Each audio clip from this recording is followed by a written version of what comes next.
Good evening, I am Kautilya Pandit और आज हम सभी का सौभाग्य है कि हमारे साथ इंडिया के one of the best professors कहें या ऐसे लोग जो भारत की आने वाली जो उच्च शिक्षा है उस पीढ़ी को आगे बढ़ा रहे हैं।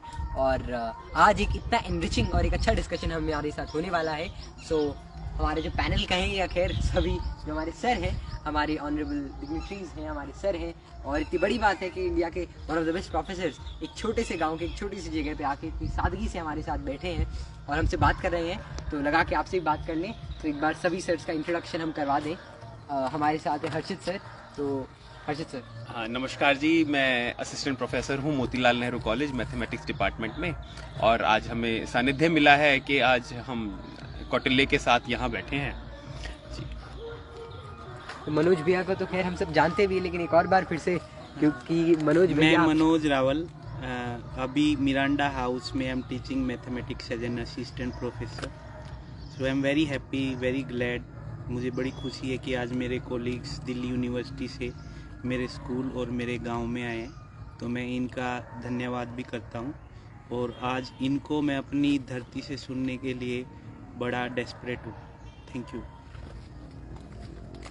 राम सर है हमारे साथ। सभी को नमस्कार। मैं डॉक्टर राम प्रताप, गणित विभाग हंसराज कॉलेज में असिस्टेंट प्रोफेसर हूँ और यहाँ अपने सभी लोगों के साथ में बहुत अच्छा और लगता है कि बहुत हेल्दी डिस्कशन होगा। Thank you. नमस्कार, मेरा नाम मोहित कुमार, मैं मिरांडा हाउस कॉलेज से मनोज सर के साथ ही हम पढ़ा रहे हैं मैथ्स डिपार्टमेंट में। और बड़ी खुशी हुई आज सर के यहाँ पर आए हैं, बड़ा अच्छा लग रहा है। अभी देखते हैं ये डिस्कशन। तो एक चीज़ और सर तो नहीं है। सभी को प्रणाम, मैं सतीश शर्मा। सबसे पहले तो आप सभी का स्वागत है गांव कोहन की भूमि पर।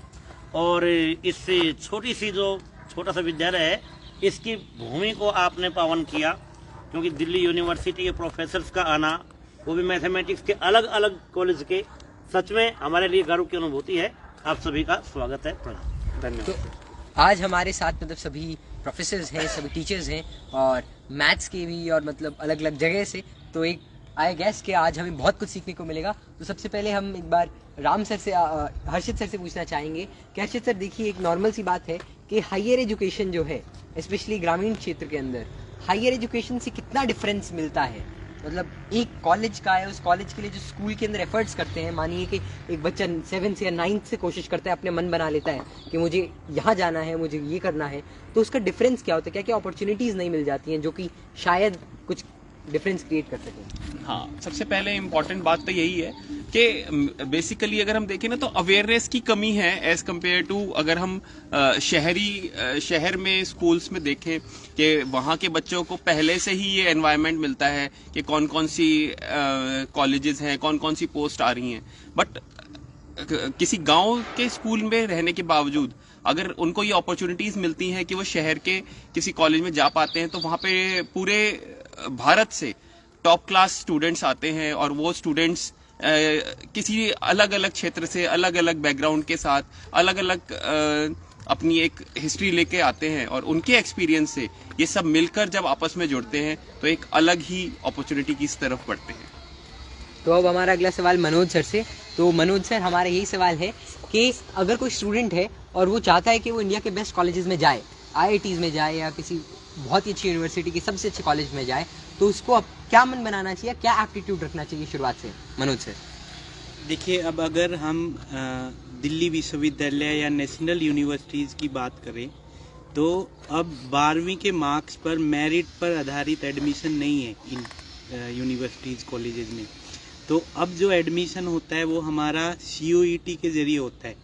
तो CUET में अच्छा स्कोर लेके आना पड़ेगा, उसके हिसाब से आपकी मेरिट बनेगी। और CUET में अच्छा स्कोर लेके कैसे हम आ सकते हैं? देखिए, एक तो गवर्नमेंट ने इस एग्ज़ाम को इस तरीके से बनाया है कि इसमें इसको हम कोचिंग ओरिएंटेड ना करें।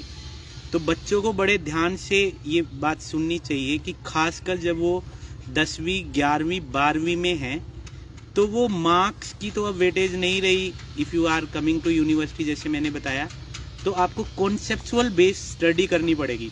जो चीज़ें पढ़ रहे हो उसको मार्क्स पॉइंट ऑफ व्यू से ना पढ़कर उसको अच्छे से समझना पड़ेगा, उसको दोस्तों से और टीचर से डिस्कस करना पड़ेगा। और जैसा डॉक्टर हर्षित माथुर ने भी बोला है, मैं आपको बताऊं कि देश के टॉप मोस्ट कॉलेजेस में जो बच्चे जाते हैं वो भी ग्रामीण परिवेश से ही जाते हैं। आप सोचिए कि जैसी कंडीशनिंग आप लोगों को मिल रही है, जैसी शिक्षा आप लोगों को मिल रही है, उनको भी वही शिक्षा मिलती है। बस उनको पढ़ाई करनी होती है, और जैसा मैंने बताया कि कॉन्सेप्चुअल पढ़ाई करें, क्वालिटी ऑफ एजुकेशन अच्छा रखें, और पेरेंट्स की सबसे महत्वपूर्ण जिम्मेवारी है कि वो अपने बच्चों का ध्यान रखें कि उनकी स्टडी कैसे चल रही है। जैसा वो घर में माहौल देंगे, बच्चे भी उसी तरीके से आगे तैयार होंगे। तो थैंक यू मनोज सर। तो अब हमारा अगला सवाल राम सर से है, और राम सर यही सवाल है कि आप बताइए कि मतलब आप तो खुद हंसराज कॉलेज के अंदर प्रोफेसर हैं, और आप यूपी से और वही ग्रामीण पृष्ठभूमि से आए, आपने यहाँ पर देखा, और अब जैसे जैसे अलग अलग एरिया से बच्चे आते हैं, तो आगे की इंडस्ट्री के अंदर देखिए, मतलब आगे जाने के लिए, है ना, एक मतलब यूनिवर्सिटी से फिर आप अलग अलग सेक्टर्स के अंदर बच्चे जाते हैं, तो क्या क्या अपॉर्चुनिटीज और किन किन जगहों पर बच्चे जाते हैं, और मतलब क्या क्या अपॉर्चुनिटीज खुल जाती हैं एक अच्छे कॉलेज में जाने से। क्योंकि यहाँ पर डिफरेंस यही है कि कॉलेजेस में तो बच्चे जाते हैं, क्योंकि बीटेक के अंदर भी बहुत सारे बच्चे एडमिशन लेते हैं, लेकिन एक जो डिफरेंस हम देखते हैं कि अगर कोई बच्चा एक अच्छे कॉलेज में जाता है, और जिस लॉट को आप पढ़ा रहे हो वो बच्चे जो मेहनत करके वहाँ जा रहे हैं, फिर वो अलग अपॉर्चुनिटीज़ को देख रहे हैं। तो क्या क्या अपॉर्चुनिटीज़ हैं जो कि एक छोटा बच्चा भी, एक गाँव का बच्चा भी एक अच्छे कॉलेज में जाके देख सकता है, जो कि शायद उसके लिए मुश्किल हो। सर बेसिकली जितने हमारे गांव के बच्चे होते हैं, तो इनिशियल स्टेज पे क्या होता है कि उनकी जो थ्योरेटिकल नॉलेज बहुत ज़्यादा होती है, बुकिश नॉलेज होती है बेसिकली, लेकिन उस नॉलेज को हम प्रैक्टिकल में कैसे कन्वर्ट कर सकते हैं, तो उसका एक बेसिक सा होता है कि हमारे पास लैब्स बहुत अच्छी होती हैं, सिस्टम्स हैं, और सबसे बड़ा जो आज के टाइम पे जो चल रहा है वो टेक्नोलॉजी का टाइम चल रहा है।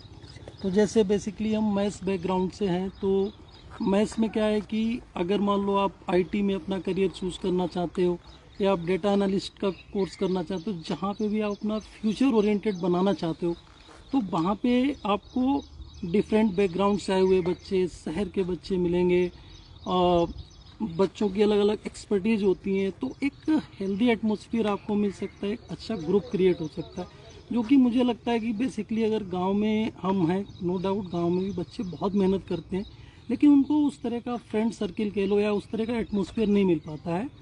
बड़े शहरों में अच्छे कॉलेजेस में ये फैसिलिटी है, और वहाँ से वो अपने जिस फील्ड में जाना चाहते हैं उस तरह का करियर चूज कर सकते हैं।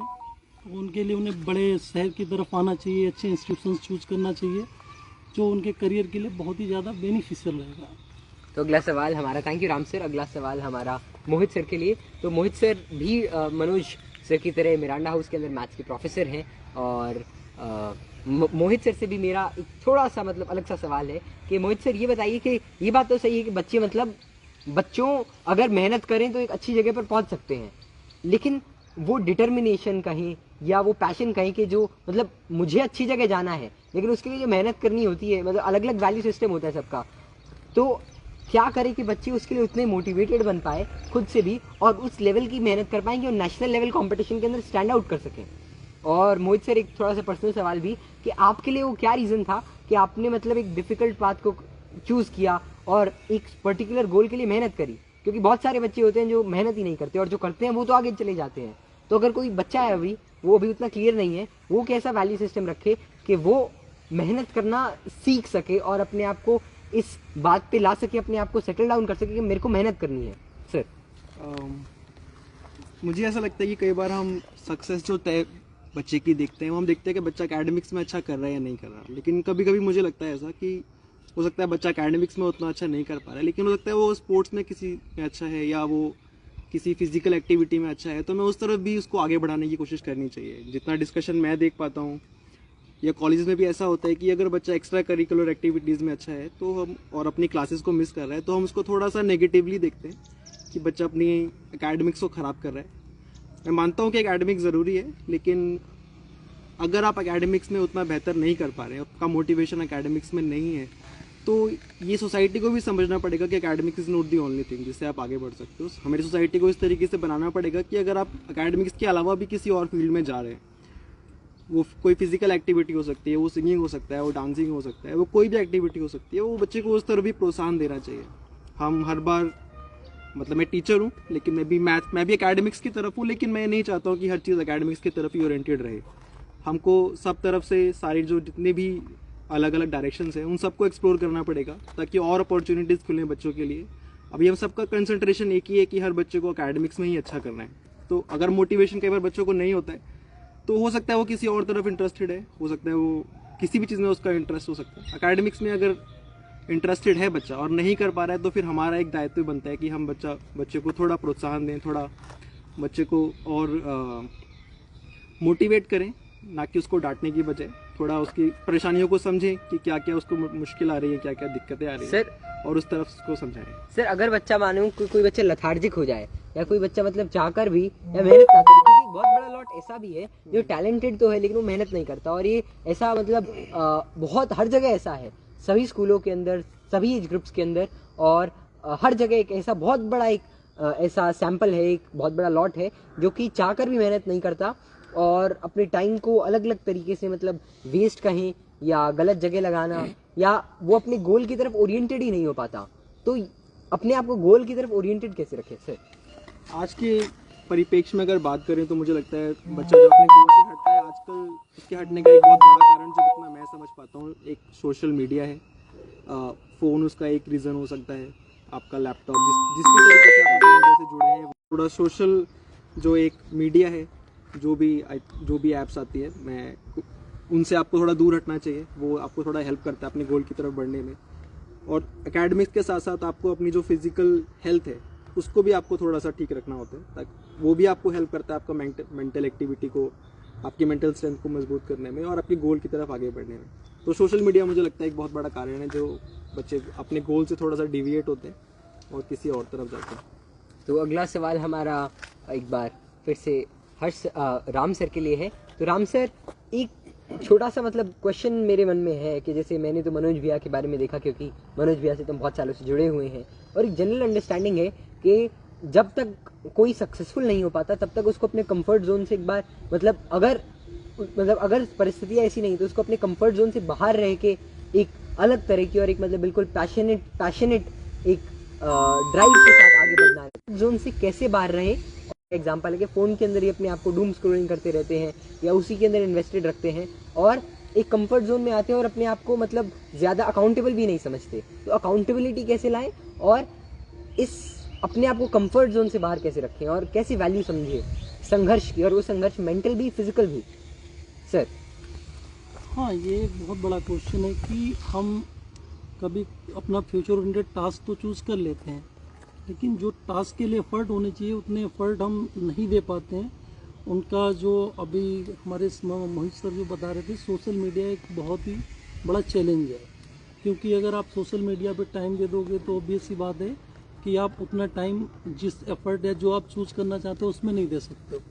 तो इससे सबसे, क्योंकि ये एक प्रैक्टिस, जैसे हम कभी भी कोई भी गेम खेलते हैं, कुछ भी करते हैं, तो जब तक हमारी प्रैक्टिस अच्छी नहीं होती तब तक हमारा आउटकम अच्छा नहीं होता है। तो वो आउटकम अच्छा आएगी जो आप टारगेट को अचीव करना चाहते हो, आपके माइंड में वो टारगेट रहना चाहिए और इस तरह से रहना चाहिए कि जो अदर थिंग्स हैं, जो आसपास की चीज़ें जिन पे आप बहुत ज़्यादा इन्वॉल्वमेंट शो करते थे, वो कमज़ोर पड़ जाएं।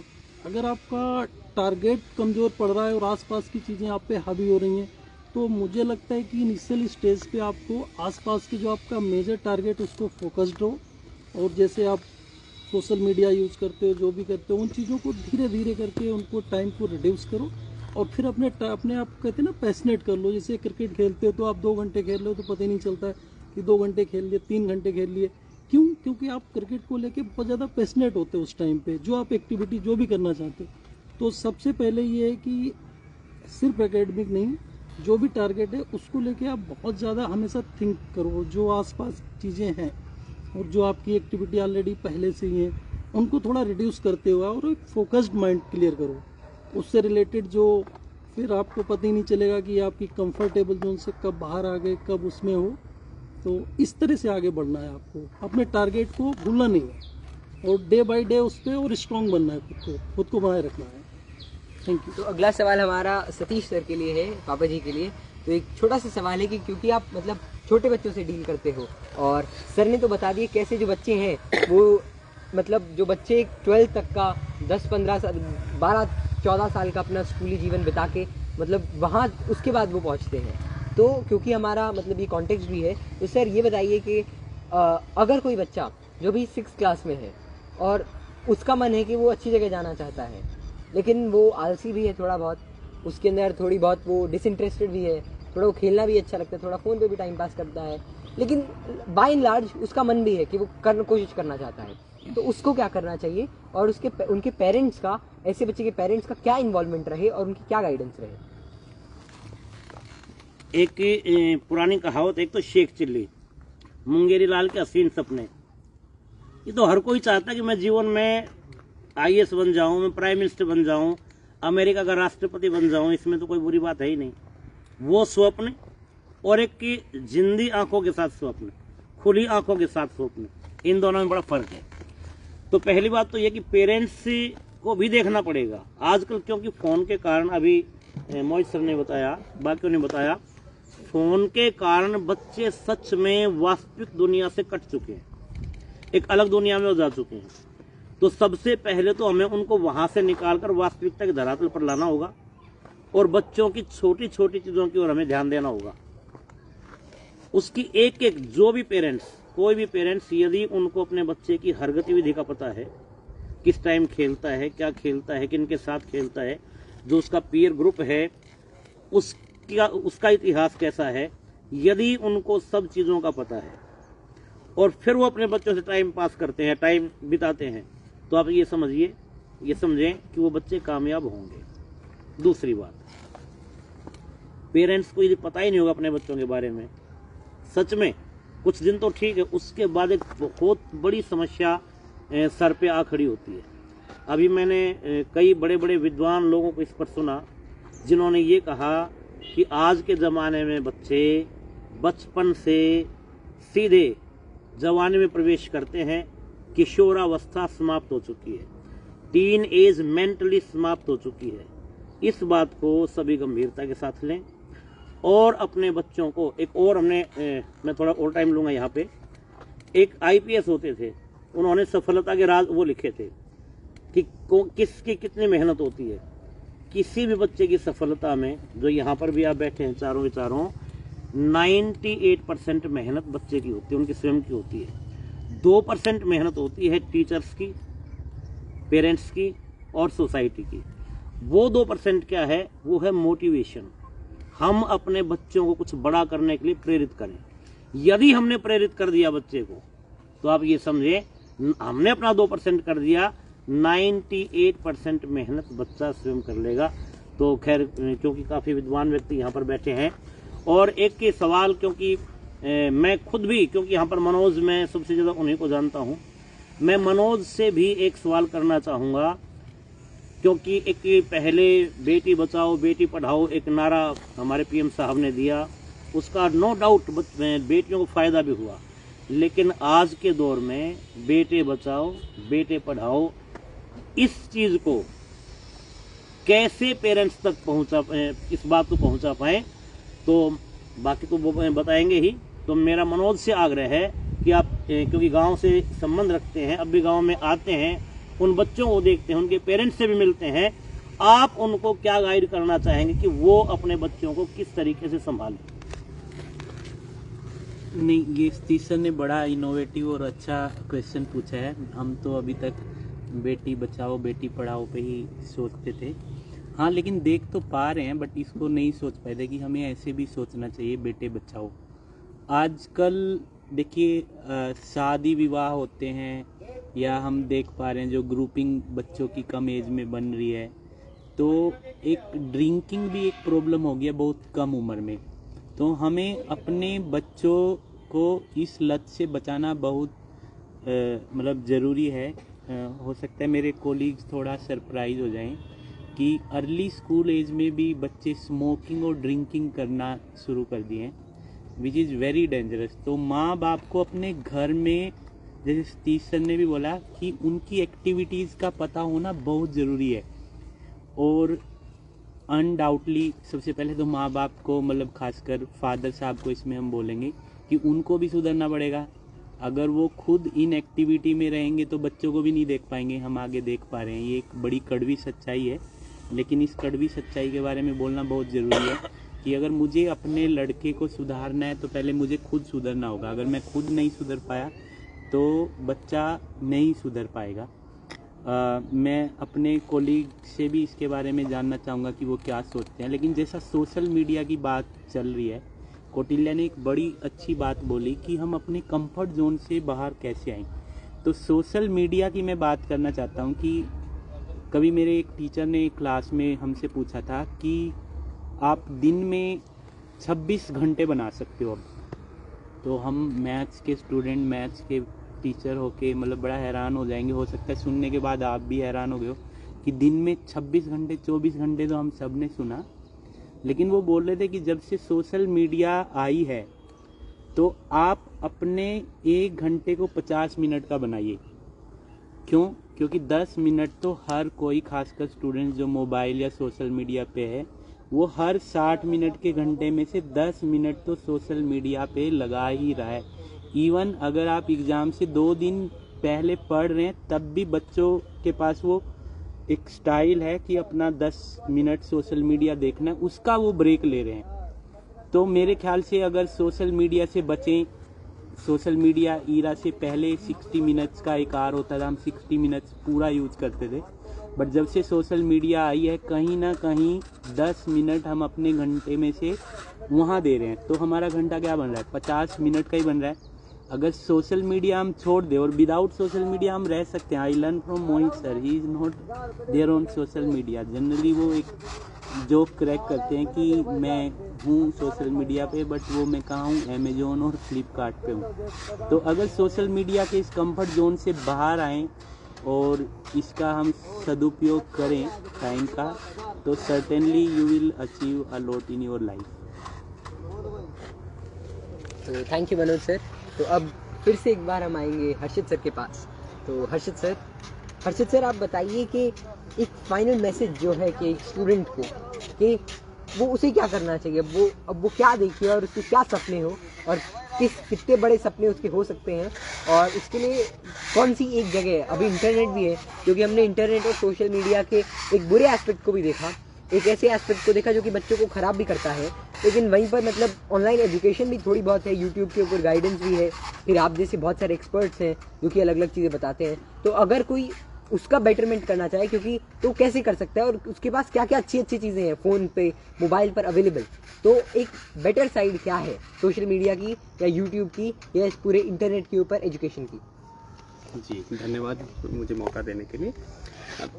सबसे इम्पॉर्टेंट बात यह है कि जैसे कि डिस्कशन में आपने समझा कि हर कोई अपने करियर में कुछ ना कुछ बेहतर करना चाहता है और उसके पास बहुत सी प्रेरणाएं हैं देखते हुए कि मेरा कोई एक बड़ा भाई बहुत अच्छी जगह जॉब कर रहा है, कोई एक अच्छा बड़ा सेलिब्रिटी, उसको देखकर भी मुझे मोटिवेशन आ सकता है। तो ख्याल हम बहुत अच्छे अच्छे देख सकते हैं, बट उन ख्यालों को सच हकीकत में लाना ये एक बहुत ही बड़ा टास्क है और जिसको हम कभी कभी सोच भी लेते हैं बट उसको पूरा नहीं कर पाते। और कहीं ना कहीं हम अपनी कमियों को देखते हुए कि अभी जो हमारी परिस्थिति है और वहां तक पहुंच पाने के लिए एक बहुत बड़ा रास्ता तय करना है और शायद मैं ऐसा नहीं कर पाऊंगा, इस वजह से हम अपने ख्यालों में ही ये सब कुछ सोचते सोचते रह जाते हैं। तो इसमें सबसे इम्पोर्टेंट मोटिवेशन ये है कि अगर मैं जिस तरफ भी जाना चाहता हूँ, अपने उस गोल को मैं छोटे छोटे फ्रेगमेंट्स में बांटूं कि मैं आज क्या करूं जिससे मैं कल उसकी तरफ बढ़ूं, कि मैं आज क्या हरकतें करूं, क्या किस तरीके की आदतें अपनाऊं कि जिससे आने वाले 1 साल में, आने वाले 5 साल में मैं उस तरफ थोड़ा सा बढ़ूं। इसमें मैं ये भी बात कहना चाहूँगा कि हम कितना ही मोटिवेशन रखें, कितना ही हम सोशल मीडिया को गलत नज़रिए से देखें, हमें उसका इस्तेमाल करते हुए आगे बढ़ना होगा। और इसको बढ़ने के लिए हमें कोशिश करनी है कि क्यों ना हम अपने आप को ना किसी तरीके से एंगेजिंग रखें, अपने काम को अलग अलग वैरायटी में, अलग अलग इवेंट्स में बांटते हुए रखें जो मुझे ओवरऑल उसी डायरेक्शन में डेवलपमेंट में फ़ायदा दे। कि अगर मैं चाहता हूं कि एक मैं अच्छा मुकाम हासिल करना चाहता हूं तो उस समय मैं एक्टिव रहूं, तो सुबह के टाइम मैं एक्सरसाइज में अपना पार्टिसिपेशन करूं, दोपहर के टाइम मैं पढ़ने में पार्टिसिपेशन करूं, शाम के टाइम मैं किसी और सोशल एक्टिविटी, डिस्कशन, डांस या और किसी खेलकूद में एक्टिवेशन करूं, जिससे मेरे पास वैरायटी ऑफ इवेंट्स भी रहेंगे और मेरे को बोरियत नहीं होगी, या उससे बोरियत होने की वजह से खाली रहकर मैं सारा समय जो एक आसान तरीका है कि सोशल मीडिया पे ही बिताना है, उस पे ना रह के मैं अपने एक वैल्यू, अपने टाइम मैनेजमेंट को मेंटेन करने के लिए सोशल मीडिया का एक वैल्यूएबल यूज करूं। इसमें सबसे इंपॉर्टेंट बात यही है कि हमारे पीयर ग्रुप की हमारे गोल को अचीव करने में बहुत ज्यादा इंपॉर्टेंस होती है, स्पेसिफिकली हमारे फैमिली मेंबर्स या हमारे पेरेंट्स या जिन भी फ्रेंड सर्कल्स के साथ हम रहते हैं, कई लोग हॉस्टल्स में रहते हैं तो उनके ऊपर भी।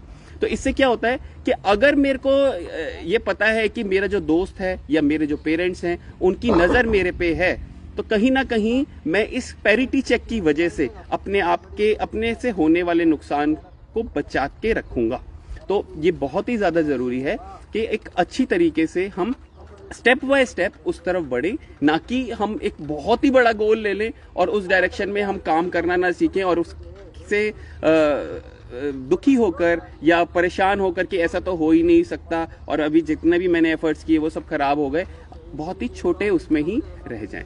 तो अच्छा, एक क्वेश्चन मैं भी पूछता हूँ मैं अपने कोलीग से कि एक तो मैथ्स फोबिया बड़ा होता है, मतलब अक्सर स्कूल में, तो मैथ से बड़ा डर लगता है, मतलब मेरे कहने का ये है कि इसके बारे में आप बात कीजिए और आप भी बताइए कि दिल्ली यूनिवर्सिटी से हम संबंध रखते हैं, तो दिल्ली यूनिवर्सिटी में अगर बच्चों को अच्छे कॉलेज में जाना है तो वो स्कूल में किस तरीके से पढ़ाई करे? कोई भी ये क्वेश्चन ले सकते हैं। मोहित सर, राम सर या हर्षित सर। मोहित सर शायद। मैथ्स फोबिया है, मतलब अधिकतर बच्चों में देखा जाता है कि बच्चे मैथ से डरते हैं, लेकिन मुझे लगता है कि एक चीज़ जो आपको सुधारती है किसी भी चीज़ में, चाहे वो मैथ्स है या कोई भी एक्टिविटी हो सकती है, मोटिवेशन से भी ज़्यादा वो इम्पॉर्टेंट है, वो है कंसिस्टेंसी। अगर आप कंसिस्टेंटली काम कर रहे हैं किसी चीज़ के ऊपर, आज नहीं तो आप कल, कल नहीं तो परसों, 3 दिन, 4 दिन, 5 दिन बाद एक समय वो ऐसा आएगा जब आपको वो थोड़ी कम मुश्किल लगेगी, उसके बाद आपको वो धीरे धीरे अच्छी भी लगने लगेगी और आप उसमें धीरे धीरे बेहतर भी होते जाएंगे। तो अगर आपको डर भी है अगर किसी चीज़ का, तो आपको कंसिस्टेंटली उस पर सुधार की तरफ काम करते रहना चाहिए। धीरे धीरे ही सही, लेकिन वो धीरे धीरे जो सुधार होगा वो ग्रेजुअली चेंज आएगा और आप उसमें बेहतर कर पाएंगे। और मैथ्स की अगर बात कर रहे हैं कॉलेज लेवल की, तो उसमें जैसे सर ने पहले बताया CUT का स्कोर वो एक है, तो आपको अपनी स्कूल लेवल की जो भी आपकी स्कूल की जो भी बुक्स है, जो भी नॉलेज है, उसको आपको मार्क्स के साथ साथ उसको एक कॉन्सेप्चुअल तरीके से पढ़ना है और उसके ऊपर आगे बढ़ना है। तो मेरा तो इस पर ये है। तो एक बहुत ही अच्छा डिस्कशन और मतलब कई सारे वैरायटी ऑफ टॉपिक्स रहे। तो एक बार मैं सर से कहूँगा कि मतलब एक लास्ट मैसेज भी और एक एंड नोट भी। सर, पहले तो सभी का धन्यवाद जो इतने बड़ी बड़ी शख्सियत और वो भी मैथमेटिक्स की दिल्ली यूनिवर्सिटी से संबंधित यहाँ पर आई। अंत में एक मैसेज, आप अपने सभी पेरेंट्स अपने बच्चों की एक एक गतिविधि पर नज़र रखें। बच्चे पथभ्रष्ट होते रहते हैं, कोई बड़ी बात नहीं है, उनको पुनः लाइन पर लेके आए और यदि हमें उनकी छोटी छोटी बातों का पता है तो सब कुछ ठीक होगा। दूसरे ये कभी भी ना माने कि हमारा बच्चा अच्छा है बाकी सब खराब है, नहीं, बराबर बात होती है। सभी बच्चे अच्छे होते हैं, कोई खराब नहीं होता है। ये तो पता ही नहीं लगता कौन कब कितना अच्छा बन जाए। तो आप अपने बच्चों को पॉजिटिव रूप में लें, पड़ोसियों को भी ऐसे ही लें, उनको एनकरेज करें, शाबाशी दें, उनकी छोटी छोटी उपलब्धियों पर उनको बधाई दें और जैसे ही वो गलत दिशा में जाते हैं तो वहाँ पर भी आप ध्यान रखें और उसका भी आप तुरंत समाधान करें। तो मैं इतना ही।